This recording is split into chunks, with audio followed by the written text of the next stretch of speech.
सुप्रभात बच्चों। आज हम पढ़ेंगे पाठ 2 शेखीबाज मक्खी।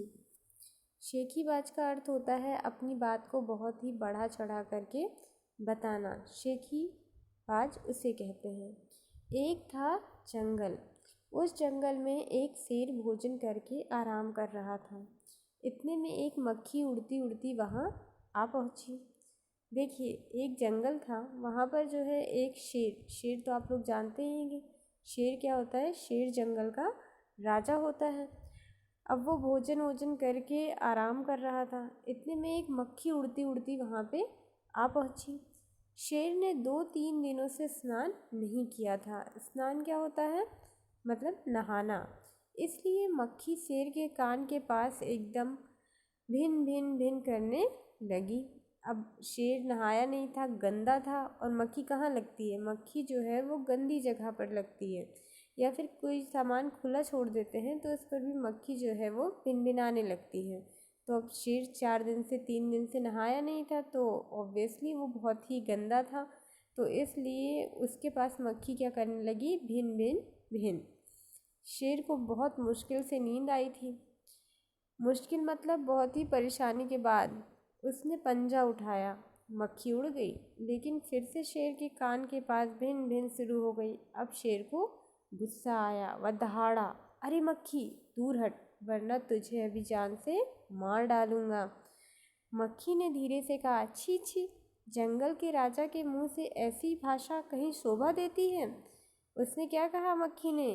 कि हटो, छी छी, कितनी गलत बात है कि आप इतनी खराब भाषा में मुझसे बात कर रहे हो कि हट जाओ वरना मैं तुम्हें मार डालूंगा। तो उसने कहा कि जंगल के राजा के मुंह से ऐसी भाषा अच्छी नहीं लगती है।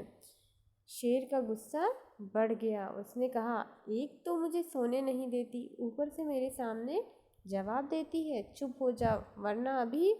मक्खी बोली, वरना क्या कर लोगे? मैं क्या तुमसे डर जाऊंगी? मैं तो तुमसे भी लड़ सकती हूँ, हिम्मत हो तो आ जाओ। अब शेर आग बबूला हो गया। आग बबूला मतलब बहुत ज़्यादा क्रोधित हो गया, गुस्से से लाल हो गया। उसने कान के पास पंजा मारा। उसने अपने कान के पास अपना पंजा मारा। मक्खी तो उड़ गई, पर कान जरा छिल गया। मक्खी उड़कर शेर की नाक पर बैठी, तो उसने मक्खी को फिर पंजा मारा। मक्खी उड़ गई। अब की बार शेर की नाक छिल गई।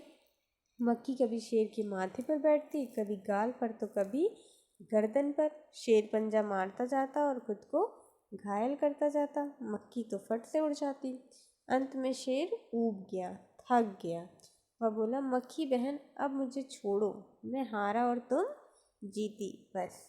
मक्खी घमंड में चूर होकर उड़ती उड़ती आगे बढ़ी। अब मक्खी को बड़ा घमंड आ गया, बहुत नशा चढ़ गया कि अरे भाई, मैं तो बड़ी बलवान हूँ, मैंने एक शेर को हरा दिया है। वो जो जंगल का राजा है, मैं इतनी छोटी और वो इतना विशालकाय, इसके बाद भी मैंने उसे हरा दिया।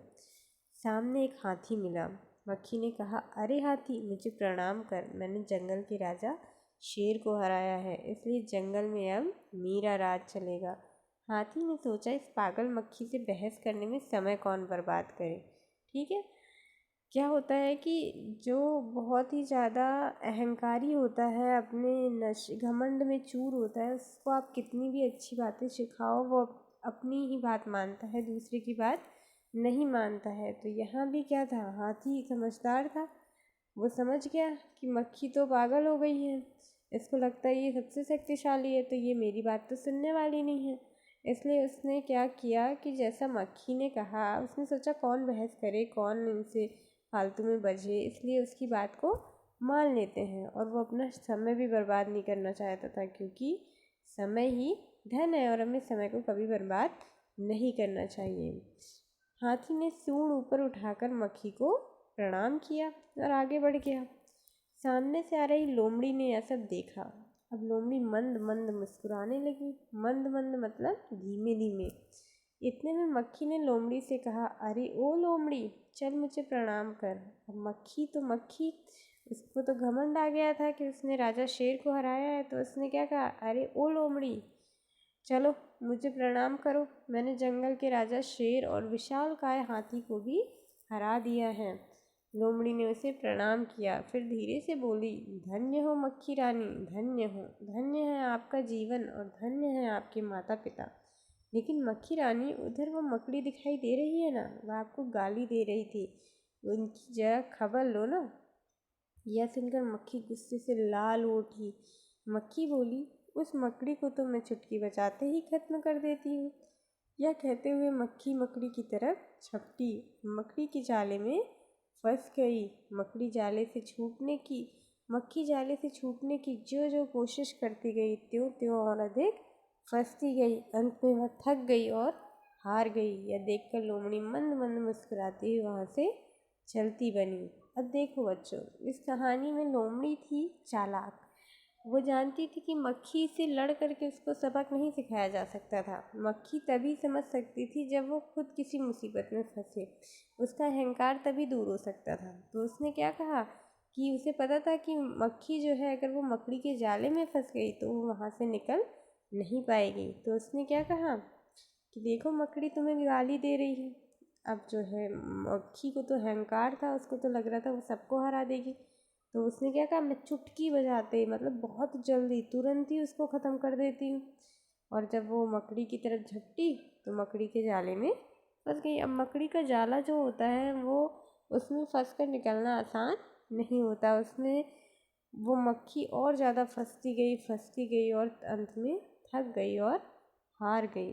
और ये सब देख कर के लोमड़ी क्या हुई, धीरे धीरे मुस्कुराती हुई चली गई, क्योंकि उसने जो है बता दिया था मक्खी को कि अहंकारी का हमेशा बुरा ही होता है। अहंकार जो है वो बहुत ही खराब चीज़ है। अहंकारी का सिर हमेशा नीचा होता है। इसीलिए हमें बहुत बड़ी बड़ी बातें नहीं करनी चाहिए, झूठ नहीं बोलना चाहिए, ठीक है। और ना ही अपने ऊपर घमंड करना चाहिए कि मुझसे ज़्यादा किसी को नहीं आता, ठीक।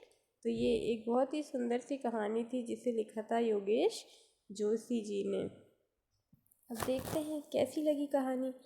कक्षा में साथियों के साथ बातचीत करो। तुम्हें कहानी में कौन सबसे अच्छा लगा और क्यों, ये आप अपने आप लिखेंगे कि आपको कहानी में कौन अच्छा लगा। देखिए कहानी में कौन कौन था, शेर था, मक्खी थी, हाथी था, लोमड़ी थी और मकड़ी थी। अब आपको बताना है कि इनमें से आपको कौन सबसे अच्छा लगा और क्यों अच्छा लगा। क्या शेर अच्छा लगा क्योंकि वो आलसी था, बेवकूफ़ था, या फिर मक्खी अच्छी लगी जो अहंकारी थी, ठीक है, या फिर आपको हाथी अच्छा लगा जो समझदार था, या फिर आपको लोमड़ी अच्छी लगी जो समझदार भी थी और चालाक भी थी और उसने मक्खी को सबक भी सिखाया। दूसरा प्रश्न, मक्खी मकड़ी के जाल में फंस गई थी, फिर क्या हुआ होगा। कहानी आगे बढ़ाओ। अब आप बताओ, मक्खी जब मकड़ी के जाल में फंस गई और वहाँ से बाहर ही नहीं निकल पा रही है तो क्या हुआ होगा। वो थक गई, हार गई और अंत में मर गई होगी। अब कहानी का नाम, अगर कहानी का नाम मक्खी को ध्यान में ना रखकर लोमड़ी और शेर को ध्यान में रखकर लिखा जाता तो उनके क्या क्या नाम हो सकते थे। अब आप सोचिए और लिखिए। अगर लोमड़ी को ध्यान में रखते तो क्या हो सकता था, चालाक लोमड़ी। वैसे ही अगर शेर को ध्यान में रखते तो क्या हो सकता था, सोचिए आप लोग। अब तुम कहानी के लिए एक और नया शीर्षक सोचो। यह शीर्षक कहानी के किसी पात्र पर नहीं होना चाहिए, कहानी की किसी घटना के बारे में शीर्षक हो सकता है। अब आपको ये नहीं बताना है कि चालाक लोमड़ी, समझदार हाथी, इस तरीके का शीर्षक नहीं देना है, बल्कि इस कहानी से आपको क्या शिक्षा मिलती है उस पर आपको शीर्षक देना है। अब शेर की जगह तुम होते तो क्या करते। मक्खी ने जब शेर को जगाया तो वह आग बबूला हो गया। जब तुम्हें कोई गहरी नींद से जगाता है तो तुम क्या करते हो। अब जो करते हैं वो आप लिखिए। मक्खी उड़ाते उड़ाते शेर ऊब गया, तुम क्या करते करते ऊब जाते हो। तो कभी कभी हम लोग पढ़ते पढ़ते ऊब जाते हैं, बैठे बैठे ऊब जाते हैं, टीवी देखते देखते ऊब जाते हैं। अगला क्वेश्चन, मान लो तुम शेर हो, मक्खी ने तुम्हारे साथ जो कुछ भी किया वह लोमड़ी को बताओ। यहाँ तक आप लोगों को अपनी कॉपी में इतने प्रश्न करने हैं, ठीक है।